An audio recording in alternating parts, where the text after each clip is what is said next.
परेशान करता है, इसकी पूंछ कहां है, लाओ पटाके बांध देते हैं, इससे क्या होगा, हमें मजा आएगा।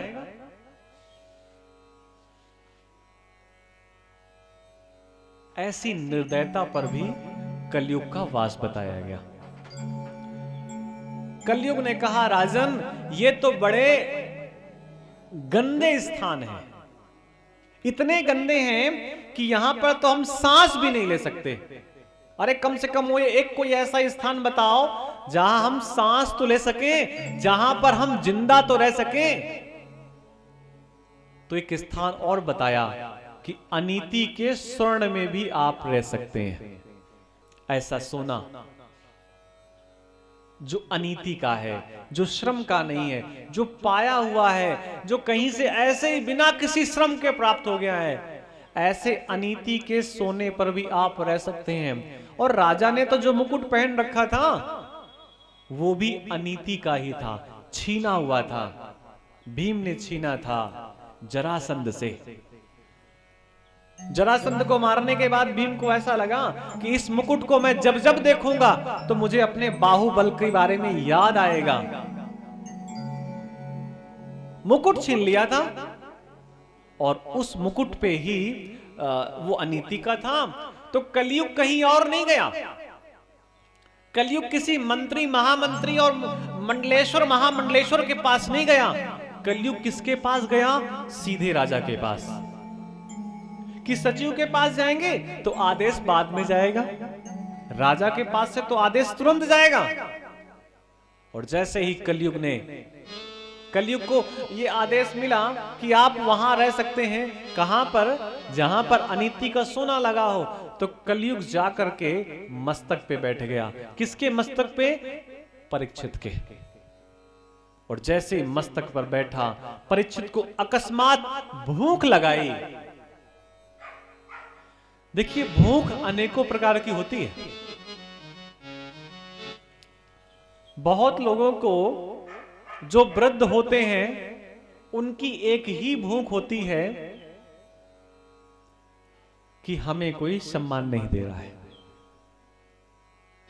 भूख का मतलब केवल अन्न की भूख नहीं है, भूख अनेकों प्रकार की होती है। कोई कह दे ये काम कर दो, अब हमें लग रहा है कि नहीं ये तो बहुत छोटा काम है, हमारा सम्मान बिगड़ जाएगा। तो ऐसा इसका मतलब है कि कलयुग का वास वहां पर है। और जिन्होंने सम्मान नहीं देखा, केवल कार्य देखा कि काम कैसे किया जाता है, अब वो क्या करते हैं, आप जैसे ही जाएंगे कोई उत्सव होगा तो आपसे सबसे पहले कहेंगे, जो किसी प्रकार की मान मर्यादा से डरते नहीं है, वो कहते हैं ऐसा करिए सेठ जी ये उपानी हमको दे दीजिए, हम इनको रखाते हैं। आप मंदिर जा रहे हैं, आप गुरुद्वारे जा रहे हैं, आप जूतों को मत छूइए, हमें दे दीजिए। सेवा करते हैं, जूते ठीक कर देते हैं, साफ कर देते हैं। और वहां तो इतनी लक्ष्मी है कि लंगर सुबह से लेकर रात और फिर दोपहर तक फिर चलता है। जहां सम्मान आ गया कि हम तो ब्राह्मण हैं, हम तो क्षत्रिय हैं, हम छोटा कार्य नहीं करेंगे, हमारा मान खत्म हो जाएगा, सम्मान खत्म हो जाएगा। अरे मान सम्मान बाद में खत्म होगा, पहले आप खत्म हो जाओगे। कितनी भी पुराणों की कथाएं सुन लीजिए, उस पुराण की कथा में एक ही बात मिलेगी, एक गरीब ब्राह्मण था। कहीं ये नहीं पढ़ने को मिलेगा एक गरीब सेठ जी थे, क्योंकि जिसने बहुत मान मर्यादाओं का पालन किया उसने गरीबी का तबका ओढ़ लिया। भूख लगाई, मान सम्मान की प्यास लगाई, वहीं पर परीक्षित गए तो शमीक मुनि का आश्रम था, वो ध्यान पे बैठे हुए थे। शमीक मुनि से कहा, अरे शमीक मेरा आदर कर, मेरा सम्मान कर। लेकिन शमीक मुनि तो ध्यान में थे। इसको बहुत बुरा लगा परीक्षित को, नंगी तलवार निकाल ली प्राण लेने के लिए। लेकिन तभी पिता और पितामह के संस्कार इतने कूट कूट कर भरे हुए थे कि ऐसा लगा प्राण नहीं लेते हैं, इसका अपमान कर देते हैं। मरा हुआ सर्प शमीक मुनि के गले पे डाल दिया। बालकों ने बताया जाकर के शमीक मुनि के पुत्र श्रृंगी से कि किसी राजा ने तुम्हारे पिता का अपमान किया है। छोटा बालक था, संभाल नहीं पाया अपने आप को, नदी में स्नान कर रहा था, सूर्य को अर्घ दे रहा था, हाथ पे जल था। जैसे ही मित्रों ने बताया कि किसी ने तुम्हारे पिता का अपमान किया, तो वो जो सूर्य को अर्घ देने के लिए हाथ पे जल ले रखा था, उसी समय उसने श्राप दे दिया। इत लंघित मर्यादम तच्छका सप्तमे हनि दक्षिणेस्मे कुलांगारम चाउदितो में द्रुहम।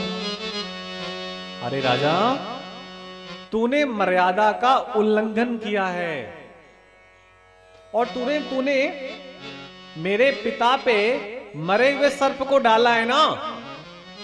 मैं श्राप देता हूं कि आज से 7वें दिन तक्षक नाम का भयंकर सर्प आएगा जो तुम्हारे प्राण ले लेगा। इस कथा को थोड़ा समझने का प्रयास करिएगा। जो कथा हम सुन रहे हैं ये केवल आनंद के लिए नहीं है, ये पूरी की पूरी व्यवहारिक कथा है, जीने के लिए है, सबके लिए है। परीक्षित ने मरा हुआ सर्प डाला, किसके ऊपर? शमीक मुनि के ऊपर। तो शमीक मुनि के बेटे श्रृंगी ने जीवित सर्प का श्राप दिया। आदान प्रदान समझिएगा।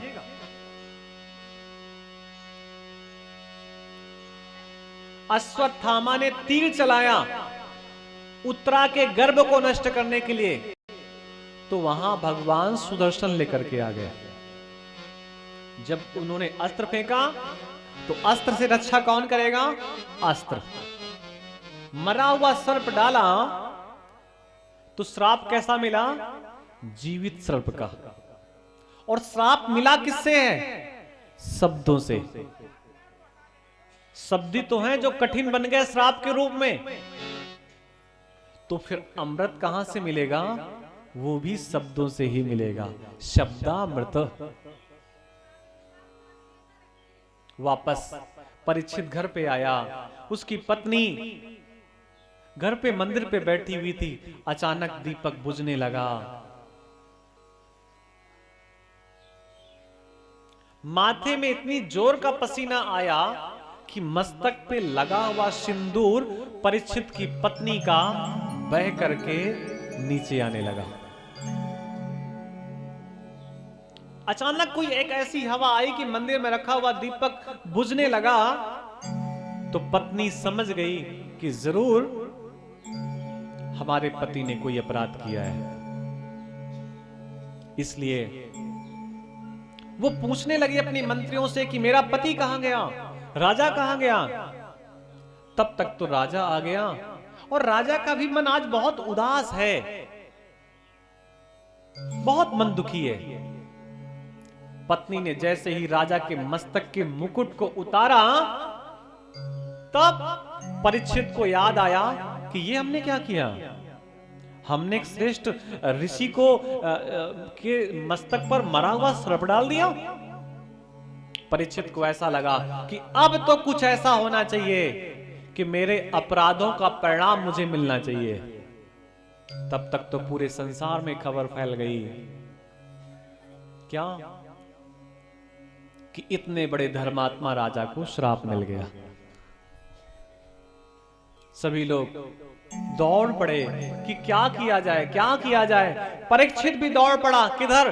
पतित पावनी सुरसरी की ओर, गंगा की ओर।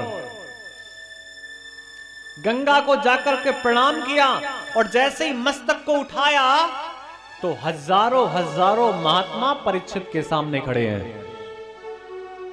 पहली बार परीक्षित ने इतने संत महात्माओं को एक साथ देखा था और परीक्षित को ऐसा लगा कि इतने सारे संत महात्मा हमारे सामने आए हैं, इसका एक ही मतलब है कि हमारा कल्याण होना निश्चित है। वो सबकी ओर देख रहा है, सबसे पूछ रहा है, लेकिन किसी के मुख में किसी प्रकार का कोई जवाब नहीं है। उसी समय सूर्य के प्रकाश से देदीप्यमान, तेजवान, चमकते हुए सुखदेव मुनि आते हुए दिखाई दिए। और जैसे ही सभी ने सुखदेव मुनि को देखा तो जितने वहां पर ऋषि मुनि बैठे थे सब खड़े हो गए। यहां तक कि सुखदेव मुनि के पिता वेदव्यास, पाराशर, भृगु, वशिष्ठ, चमन, ये सब बड़े बड़े महात्मा खड़े हो गए जो अभी चुपके से बैठे हुए थे। वैसे तो